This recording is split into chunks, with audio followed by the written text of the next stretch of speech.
जब मैं कहता हूं प्रोटेस्टेंट बाइबल, तो आपको यह समझना बहुत जरूरी है, आपको यह समझना बहुत जरूरी है कि अब्राहम के 75 साल कहां गए। तो लिखा है जन्म से लेकर 75 साल तक का अब्राहम कहां था, तक अब्राहम 75 साल तक अब्राहम कहां था। और 75 साल की कहानी आपको मैं बताने जा रहा हूं, और मैं कहां तक बता पाऊंगा मुझे नहीं पता। हो सकता है कि मैं इसको बीच में रोक दूं वक्त के हिसाब से, लेकिन मैं समझता हूं कि आप लोगों को यह समझना बहुत जरूरी है प्रोटेस्टेंट बाइबल के हिसाब से, यहूदियों की बाइबल के हिसाब से, यानी कि उनकी किताबों के हिसाब से, जिसमें यशार की पुस्तक का ज़्यादा इस्तेमाल होगा। अब जब मैं आपको सिखाऊंगा, लेकिन यहोशू कहता है कि जो हमारा आदि कुल पिता है, कुल पिता बोलेंगे अब्राहम वो मूर्ति पूजक था। तो कैसे कहां से शुरू हुआ और 75 साल यह आदमी कहां था और 75 साल की कहानी क्या है, आपके बीच में रखने जा रहा हूं। तो कौन था Abraham? Are you ready for this? आइए शुरू करते हैं। यशार की पुस्तक 7वां अध्याय वचन 49 यानी कि 49 कहता है कि उन दिनों में निम्रोद की सेना का प्रधान नाहोर का पुत्र तेरा राजा और उसकी प्रजा की दृष्टि में बहुत बड़ा था। कौन? तेरा। तेरा कौन है? तेरा कौन है? अब्राहम का पिता। लिखा है कि तेरा राजा की दृष्टि में बहुत बड़ा था, और राजा यानी कि निम्रोद ने हाकिम और राजा और हाकिम उससे प्रेम रखते थे और उसे बहुत ऊंचा स्थान पर रखते थे, हाईली रिस्पेक्ट, बहुत ऊंचा स्थान, उसको बहुत इज्जत मिलती थी। किसको? तेरा को। तो जिसके चलते तेरा का जो पोजीशन था वो टॉप पे था निम्रोद के आसपास, और निम्रोद तेरा से बहुत खुश था क्योंकि वो खुश था क्योंकि वो सेनापति था, सेना का प्रधान था। वही तो लिखा है। ओके ना, वचन 50 तेरा ने ब्याह किया, उसका नाम अमथेलो था जो कोरनेबो की बेटी थी।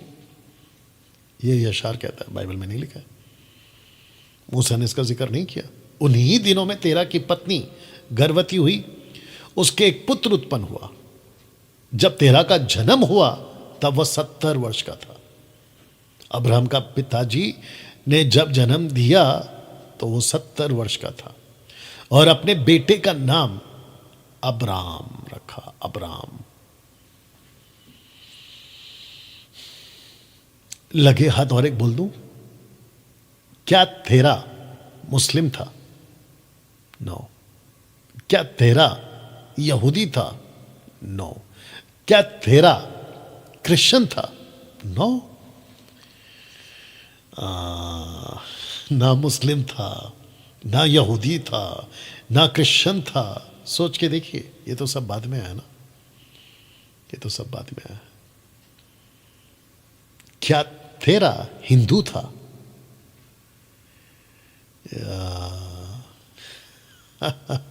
आगे जब आप पढ़ोगे ना, आपको कुछ कुछ कनेक्शन मिलेगा, ठीक है ना। ओके, अपने बेटे का नाम अब्राहम रखा। और याद रखो, जब अब्राहम पैदा हुआ है उसके पास में परमेश्वर की किसी प्रकार का कोई चर्चा नहीं है, किसी प्रकार का कोई चर्चा नहीं है। ओके, आगे बढ़ते हैं। और आपको यह भी याद दिला दूं कि इस आदमी ने जिसका नाम है निम्रोद, बेबीलोन टावर के टाइम पे जब सब कुछ परमेश्वर ने पृथ्वी पर फैला दिया, जब सब मर गए और कुछ बिखर गए, लेकिन यह आदमी नहीं सुधरा जिसका नाम है निम्रोद। और उसी के बाद यह घटना घटी है, उसी के बाद यह घटना घटी है कि अब्राहम पैदा हुआ। तो दोस्तों, अब्राहम पैदा हुआ और अब्राहम पैदा हो चुका है ना। आगे बढ़ते हैं।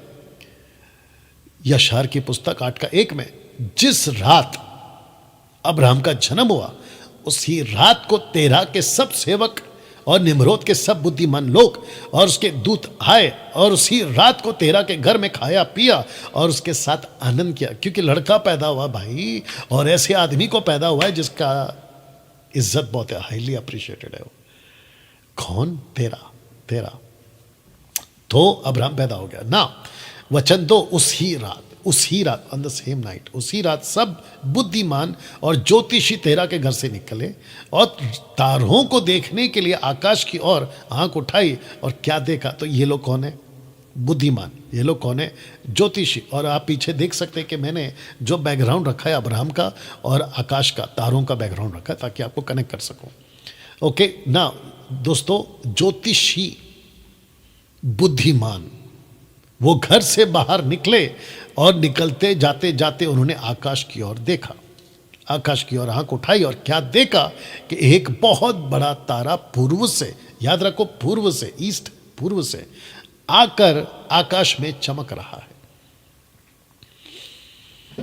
कनेक्शन मिल रहा है कुछ आपको यीशु के साथ? रखूंगा। एक बहुत बड़ा तारा पूर्व में आकर आकाश में चमक रहा है, और उसने आकाश के चारों ओर से चारों तारों को निगल लिया, गटक लिया, निगल लिया, ओ सॉरी, निगल लिया। ओ अब कनेक्शन दे रहा हूं। मत्ती 2:2 में यहूदियों का राजा जिसका जन्म हुआ है कहां है? क्योंकि हमने पूर्व में उसका तारा देखा है, उसको प्रणाम करने आए हैं। मैंने यशायाह की पुस्तक का ये वाला सहारा क्यों लिया? क्योंकि ये प्रोटेस्टेंट बाइबल मत्ती की किताब से मैच करता है और यीशु की घटना को मैच कर रहा है। दोस्तों कैसा लग रहा है? बात समझ में आ रही है? ओके। यूहन्ना 1:9 में क्या लिखा है? सच्ची ज्योति जो हर एक मनुष्य को प्रकाशित करती है जगत में आने वाली थी। तो जब इन्होंने ज्योति देखी, तो वो ज्योति कौन था जिसको देखा? वो यीशु था। तो यहां पे उन्होंने बड़ा तारा देखा, तो ये बड़ा तारा कौन था? ये अब्राहम था। अब्राहम का और यीशु का कनेक्शन क्या है? मैं आपको अभी बता चुका हूं कि जो प्रतिज्ञा अब्राहम को मिली थी, वो प्रतिज्ञा अन्य जातियों तक पहुंची। अन्य जातियों तक इसलिए पहुंची क्योंकि जो यीशु मसीह में है वो अब्राहम का वारिस है। वाह, कैसा लग रहा है?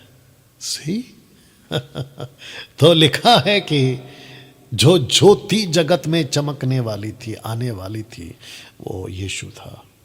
ओके। यशायाह की पुस्तक उसका 8:3 पढ़ने जा रहा हूं। लिखा है, राजा के सब बुद्धिमान लोग और उसके मंत्री गण ये देखकर चकित हुए। बुद्धिमान लोग ये बात समझ गए और उन्हें उसका अर्थ जान लिया। इसका मतलब है कि ज्योतिषों ने जो बच्चा पैदा हुआ था और जिसके बारे में तारा आकाश में देखा था, उन्होंने पढ़ाई करना शुरू कर दिया, जांचना शुरू कर दिया, स्टडी करना शुरू कर दिया, और लिखा है कि वो समझ गए।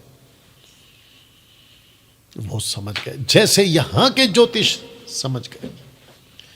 यहां के ज्योतिष समझ गए, ठीक है ना? यहां के ज्योतिष समझ गए कि ये तारा कौन है। और राजा से आकर क्या कहा? वो बच्चा कहां है? वो बच्चा कहां जन्मा है?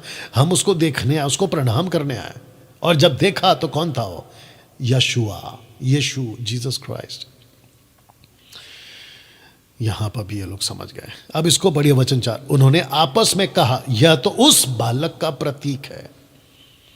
कौन सा बालक? इस बालक।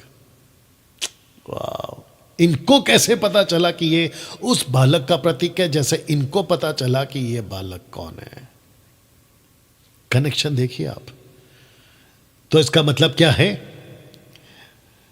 अविश्वासियों को, उस वक्त के ज्योतिषों को, उस वक्त के बुद्धिमान लोगों को यह बात का एहसास हो गया था कि पृथ्वी पर एक बच्चा पैदा होने वाला है। आपको और एक कनेक्शन देता हूं हनोक की किताब से, अगर आपको याद होगा, यूदा की किताब उसका पहला अध्याय वचन 14, झूठ 1:14। झूठ क्या कहता है? कहता है कि हनोक ने कहा, जो आदम से 7वीं पीढ़ी में था, कि देखो लाखों के साथ में मसीहा आ रहा है, लाखों के साथ में। उसको कैसे पता चला और इनको कैसे पता चला? राजा नबूकदनेस्सर ने क्या कहा जब शद्रक मेशक अबेदनगो को, जो बेबीलोनियंस नेम है, उनको डाला आग में? तो कैसे कहा कि मनुष्य के पुत्र जैसा कोई दिखाई दे रहा है। तो वो जितने भी लोग हैं ना जो कहते हैं कि ओल्ड टेस्टमेंट में जीसस कहाँ है, तो ओल्ड टेस्टमेंट में जीसस ऐसा है। दोस्तों कितना सटीक और कितना मजबूत और कितना अद्भुत ये बात है कि विश्वासी तो विश्वासी, मतलब यहूदियों की बात कर रहा हूं, इजरायलियों की बात कर रहा हूं, परमेश्वर के लोगों की बात कर रहा हूं, ठीक है ना, वो तो जानते ही थे, लेकिन ज्योतिष तक जानते थे कि इस पृथ्वी पर एक मसीहा पैदा होगा, इस प्लैनेट पर एक सृष्टिकर्ता पैदा होगा, उसका नाम यीशु है। जब ये लोग यकीन कर रहे थे उस वक्त में, आज आप लोगों को क्या हो गया? ये कितना सच है और कितना हकीकत है घटना में। आई विश कि उनकी किताबें आज उपलब्ध होती। आई विश कि उन्होंने जो लिखा है वो किताबें आज आप लोग पढ़ लें। अमेजिंग, कितना अद्भुत लिखा है, देखिए ना।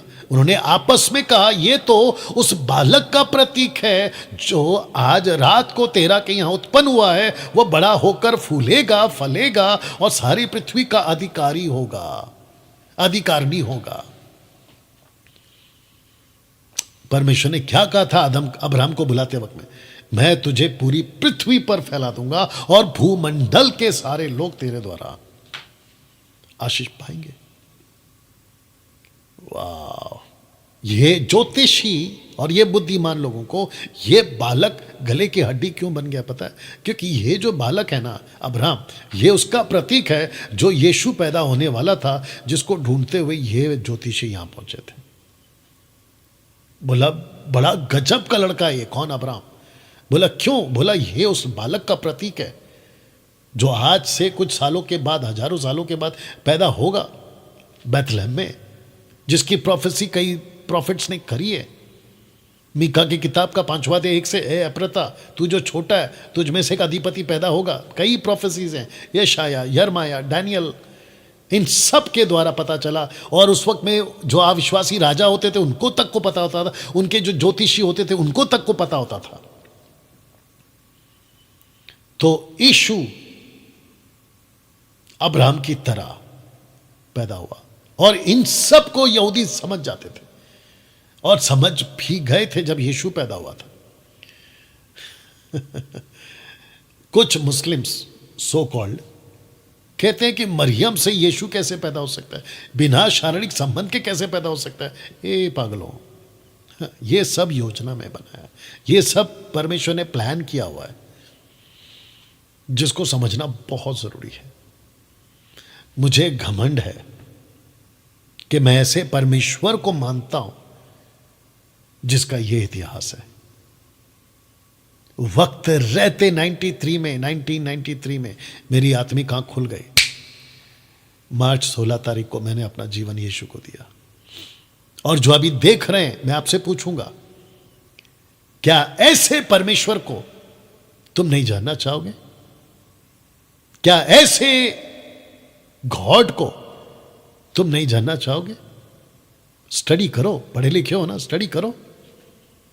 तुम्हारे पास में ज्ञान का भंडार है ना, तो स्टडी करो। आपके पास में आज बहुत सारे साधन है, विकिपीडिया है, गूगल है, आपके पास में यूट्यूब है, बहुत सारे रिसोर्सेज, आपके पास में किताबें हैं, जाओ स्टडी करो, पता लगाओ। हम ईसाइयों की क्यों सुनते हो? तुम मत सुनो हम ईसाइयों की, खुद स्टडी करो, खुद पता लगाओ, जैसे इन लोगों ने पता लगाया। दिमाग लगाओ यार, अंध भक्त मत बनो, अंधे बनकर मत चलते रहो। जहां सब जा रहे तुम भी जा रहे हो। एक दिन बहुत पछताओगे, लेकिन मौका नहीं मिलेगा लौटने का। फिर हम जैसों की बातें याद आती रहेंगी कि यार काश सुन लेते, काश उसकी बातों पे तवज्जो दे देते। एनीवे दोस्तों, आगे बढ़ूंगा तो इस लड़के के बारे में ये बातें की गई। कहता है कि पूरी पृथ्वी का अधिकारनी होगा वह, और उसके लड़के बाले सर्वदा के लिए रहेंगे।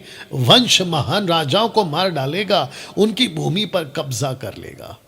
सी, और यही तो हुआ। कब्जे का मतलब क्या है? आत्मिक बातें याद रखिएगा। वचन 5, उसी रात को ज्योतिषी अपने अपने घर चले गए। भोर को वे सब ज्योतिषी सवेरे उठकर एक भवन में इकट्ठे हुए। उन्होंने मीटिंग करी, रात भर इनको नींद नहीं आ रही।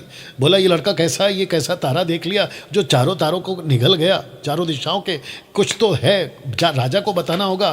तो इन्होंने बैठकर एक भवन में डिस्कशन करी और वे आपस में बातें करने लगे। देखो जो दृश्य माफ करना हमने कल रात को देखा वह राजा से छिपा है, उस पर प्रकट नहीं हुआ। अब इसको पढ़ो, अंत के दिनों में यह बात राजा को मालूम होगी, तब वह हम में से कहेगा तुमने ये बात मुझसे क्यों छुपाई, और हम सब मार डाले जाएंगे। इसलिए अब हम जाकर राजा को ये वह दृश्य जो हमने देखा है उसका अर्थ बता दें, तब हम शुद्ध ठहरेंगे, मतलब हम बच जाएंगे। और उन्होंने वैसा ही किया। सब राजा के पास जाकर भूमि पर गिरकर उसे दंडवत करके कहने लगे, राजा जीवित रहे, राजा जीवित रहे।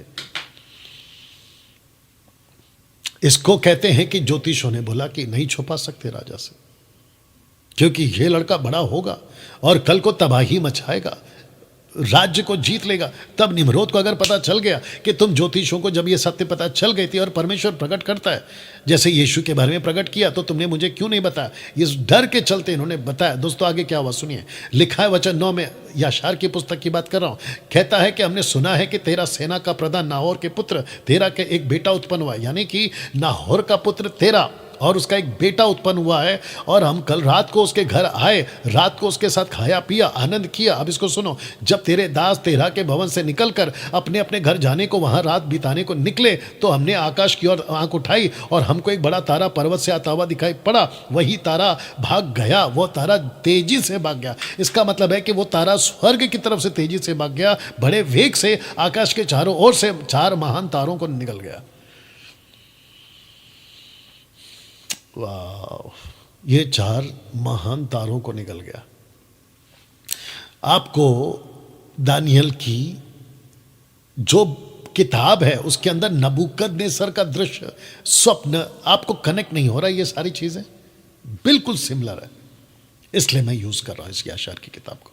वचन 11 आइए पढ़ते। जो दृश्य हमने देखा उससे तेरा दास चकित हो गए। तेरे दास यानी कि हम चकित हो गए, घबरा गए। हमने उस दृश्य को देखकर निर्णय लिया, अपनी बुद्धि से उसका ठीक ठीक फल जान लिया, और ये बात तेरा के उत्पन्न होने वाले बालक पर लागू होते। हमने जो स्टडी करी है ना राजा जी, उसका हमने ठीक ठीक फल जान लिया, और वो सब कुछ लागू होता है इस बच्चे के ऊपर जो हमने स्टडी ली अभी।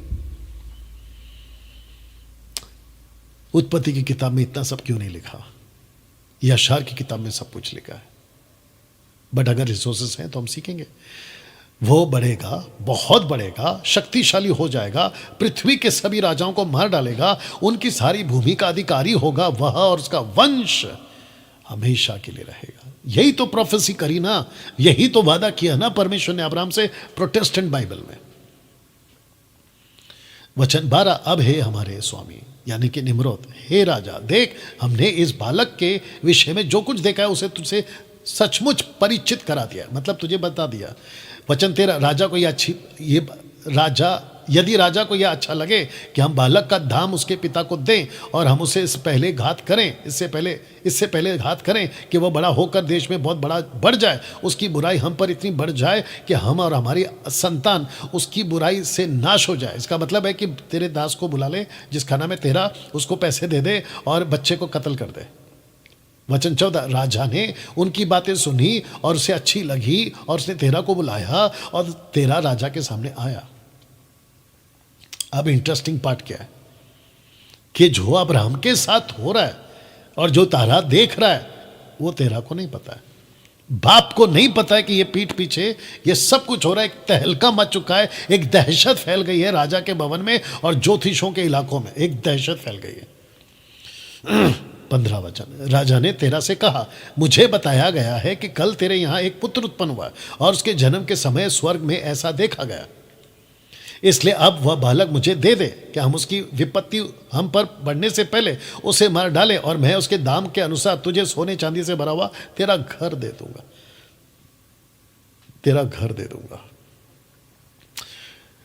अब जरा सुनिए, तेरा दूसरा बच्चा लाकर देता, ये मैं शॉर्ट में लिखा हूं लेकिन मैं आपको बताता हूं। अब इसके पहले हुआ क्या, जैसे ही तेरा ने सुना उसका माथा खराब हो गया। उसने कहा कि आपका एक लड़का है ना मर्दोन, उसने मुझे खूबसूरत घोड़ा दिया और दूसरे ने आकर कहा, ये घोड़ा मुझे दे दे, मैं बदले में तुझे पैसा देता हूं। तो हे निम्रोद राजा, बता मैं क्या करूं, मैं दे दूं? राजा निम्रोद कहता है, भड़क गया, तेरा क्या, इसके आगे की बात बता रहा हूं, ठीक है ना। ऐसे कैसे कर सकता है तू, इतना खूबसूरत घोड़ा, क्या तू पैसे का लालची है, ऐसा क्यों कर सकता है, करके उसको डांट रहा होता है। तब तेरा कहता है, फिर तू मेरा बेटा कैसे मांग रहा है जो मुझसे पैदा हुआ है? तो राजा को आता है गुस्सा कि इसने मुझे पलट कर इसका कैसे जवाब दे दिया। उसको बोलता है कि मुझे तेरा बच्चा चाहिए, मतलब चाहिए, मैं कत्ल कर दूंगा। तो तेरा क्या करता है, राजा से 3 दिन का टाइम मांगता है। ये सब यशार की किताब में लिखा 8वें अध्याय में, ठीक है ना। उससे 3 दिन का टाइम मांगता है, कहता है मैं 3 दिन के बाद बताऊंगा। तब जाकर वो क्या करता है बताता हूं मैं आपको। वचन 33 आप यहां पर पढ़ रहे थे 16 तक, ये सब घटना घटी है घोड़ा वाला, लेकिन आप पहुंच गए हम सीधा 33 में। शॉर्ट में लिखा है कि तेरा ने फुर्ती की, क्योंकि राजा की ओर से आवश्यक, अति आवश्यक बात थी। उसने अपने, ये अपने हैं, ठीक है ना, नॉट आपके, अपने हैं, दासों में से एक बालक को, जो उसकी दासी से उसी दिन उत्पन्न हुआ था, ले लिया और तेरा उस बालक को राजा के पास ले आया और उसका दाम लिया। मतलब तेरा ने क्या किया, अपने बेटे अब्राहम को छुपा लिया, लेकिन नौकर के घर में जो बेटा पैदा हुआ था उसी दिन उसको लाके दे दिया, बोला ये है अब्राहम।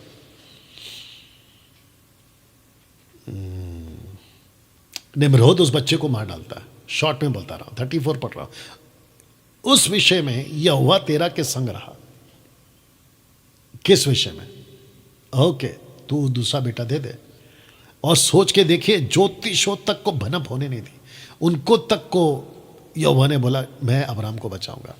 कैसे? अब आपको याद आ रहा होगा ना कि यीशु के वक्त में भी यही हुआ था। जैसे ही हेरोदेस को पता चला, उसने 2 साल के बच्चे मरवा डाले, वो भी मेल बॉयज, मतलब मेल बच्चे, यानी कि लड़का मरवा दिया, 2-2 साल के। यीशु के पैदा होने से लेके ज्योतिषों के आने तक का 2 साल का गैप है, इसलिए 2 साल के बच्चे मरवा दिए। बताइए कितना कनेक्टेड है, नहीं?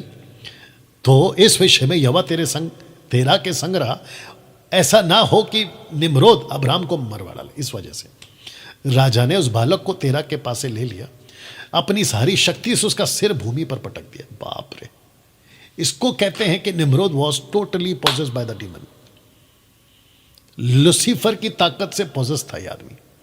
इसको इतना गुस्सा आया कि कैसे एक बच्चा मेरा जगह ले सकता है और मुझसे बड़ा राजा बन सकता है। उसको पूरी ताकत से जमीन पर पटक दिया, क्योंकि उसने समझा कि ये अब्राहम ही है, और ये उस दिन से उससे छिपा रहा और उसे राजा ने भुला दिया, क्योंकि यह ईश्वर की इच्छा थी कि अब्राहम की मृत्यु ना हो। जैसे मूसा को बचाया, मूसा के भी वक्त यही हुआ ना, यहां अब्राहम को बचाया और न्यू टेस्टमेंट में यीशु को बचाया। याद आ गया कुछ? देखिए कितना मिलता जुलता है घटना, इसलिए ले रहा हूं, ठीक है ना। 10 साल तक अब्राहम गुफा में रहा, 10 साल तक अब्राहम गुफा में रहा। 35 वचन पढ़ रहा हूं।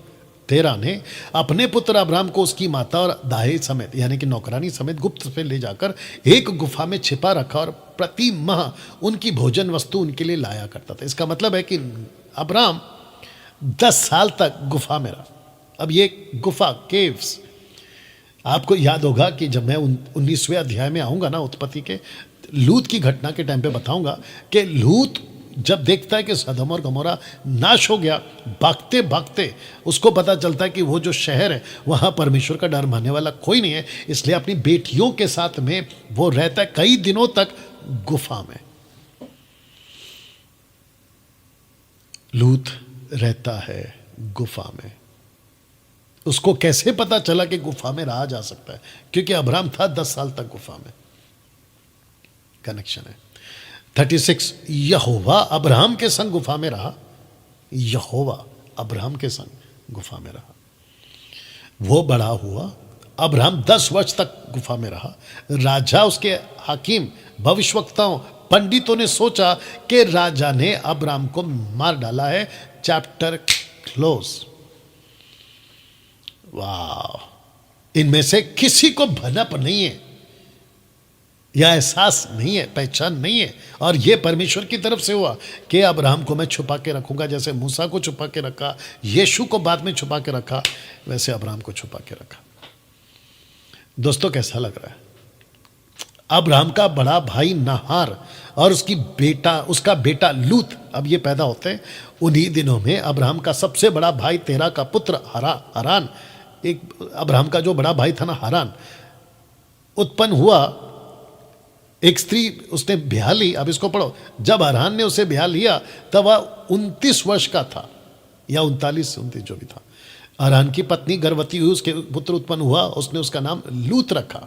लूत हारान का बेटा था, यानी कि भतीजा अब्राहम का हो गया ये, ठीक है ना। वह गर्भवती हुई, उसके एक बेटी उत्पन्न हुई, उसने उसका नाम मिल्का रखा। वह फिर गर्भवती हुई, उसके एक बेटी उत्पन्न हुई, उसने उसका नाम सारे रखा। जब हारान 42 वर्ष का था तब उसे सारे उत्पन्न हुई।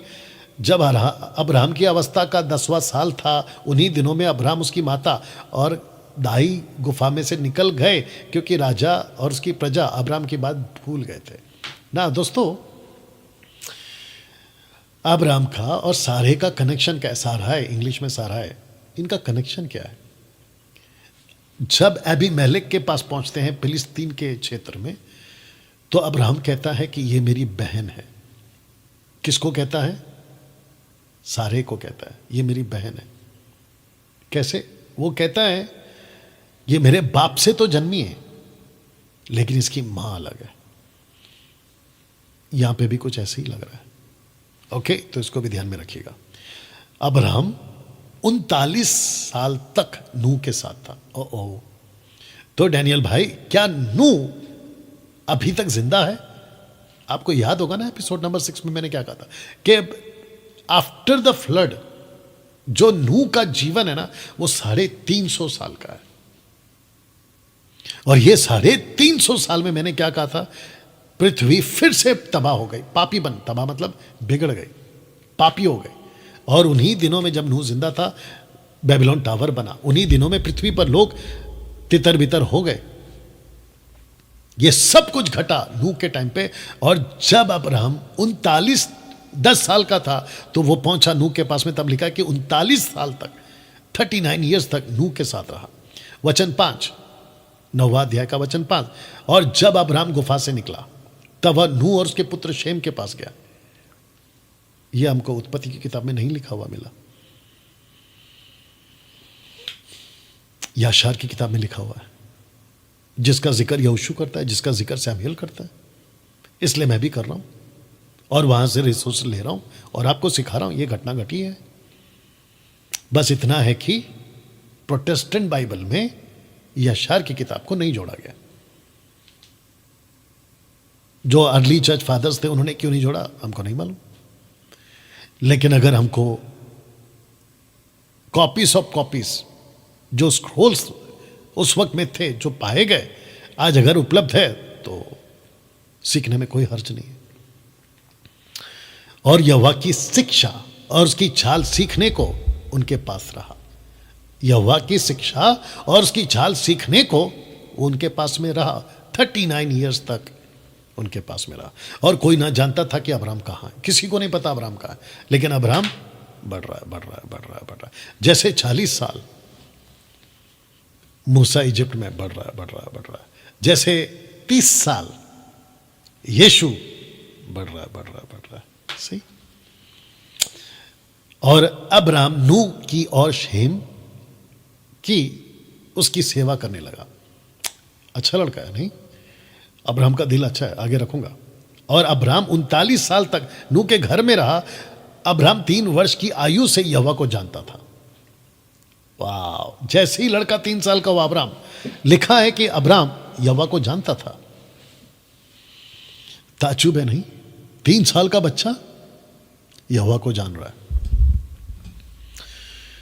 और अपनी मृत्यु के दिन तक यहोवा के मार्ग पर चलता रहा। और नूह उसके पुत्र शेम ने उसे सिखाया था। इसको मैं रखकर कुछ कहना चाहता हूं आप लोगों से, ठीक है ना? आगे देखता हूं कहां तक मैं जा सकता हूं वक्त के हिसाब से। एक अच्छा टीचर ढूंढा करो, एक अच्छा मेंटर से मेरा मतलब नॉट आत्मिक पिता, ठीक है ना? आपको जो सिखा सके, आपको गाइड कर सके, बाइबल की बातें, इतिहास की बातें आपको सिखा सके सही तरीके से, rightly dividing the word of God. एक अच्छे मेंटर को ढूंढो और अगर किसी के पास में अभी मेंटर और आपने बोल लिया कि डैनियल भाई मेरे पास तो एक अच्छा पास्टर है, मैं तो उसको फॉलो करता हूँ, लेकिन उसको चेक करो कि कहीं वो टंग्स तो नहीं बोलता है, रबा रबा शबा शबा लबा लबा अल्लाह रखा, ये सब बोलता है, तो ऑन द स्पॉट कैंसिल करो उसको, क्योंकि गलत स्पिरिट में हो। डैनियल भाई गलत स्पिरिट में भी होकर कोई बाइबल टीचिंग दे सकता है? यस, दे सकता है। इसके ऊपर अलग से वीडियो बनाऊंगा। पहला कुरिन्थियों, माफ करना, दूसरा कुरिन्थियों 11 अध्याय वचन 13-14 पढ़ा होगा आपने। अगर लूसीफर स्वर्गदूत का रूप ले सकता है, वचन 13 क्या कहता है, तो उसके सेवक प्रेरितों का रूप क्यों नहीं ले सकते? बताइए, याद आ रहा है ना? बहुत कुछ हुआ है ओल्ड टेस्टमेंट में। तो मैं चाहता हूं कि एक अच्छा मेंटर ढूंढो। सबसे पहला चेक करो कि उसकी बाइबल नॉलेज कहां से है, कैसी है, कितना जानता है। उसके प्लेलिस्ट में जाओ, यूट्यूब के प्लेलिस्ट में जाकर देखो कि बंदे ने क्या क्या सिखाया। अगर आप 2-3 देखिए, चावल पक गया है ना, ऊपर का 2 दाना उठाने से मालूम पड़ जाता है कि चावल पक गया है। समझ रहे होंगे ना आप लोग, खास करके महिलाएं। वैसे ही उनकी बातों से पता चल जाता है कि बंदे का लेवल क्या है। लेकिन जो बुनियादी चीज़ें सीखने वाली, जांचने वाली है ना, वो ये जांचना कि सबसे पहला देखना कि बंदा जिब्रिश बोलता है क्या। जैसे ही पता चला बंदे का जिब्रिश पे भरोसा है, जिब्रिश का कॉन्सेप्ट उसका क्लियर नहीं है, बोलता नहीं होगा लेकिन कॉन्सेप्ट को लेके चलता है, ये भी हो सकता है कि मुझे तो नहीं मिला लेकिन इसलिए मैं बोलता नहीं। पहली बात तो जिब्रिश को मानना ही नहीं है, किसी भी लेवल पे नहीं मानना है। गलत है, गलत है, गलत है। या और ये भी देखो, पेटू सेवक तो नहीं है, पेट का सेवक, पैसे मांगने वाला, दशमांश के नाम पे, आशीष के बीज के नाम पे, वो भी देखो। तो आंख बंद करके किसी को भी फॉलो नहीं करना है, जिसके चलते बाइबल खुद कहते हैं कि हमको डिसन करने की स्पिरिट गिफ्ट परमिशन हमको दी है।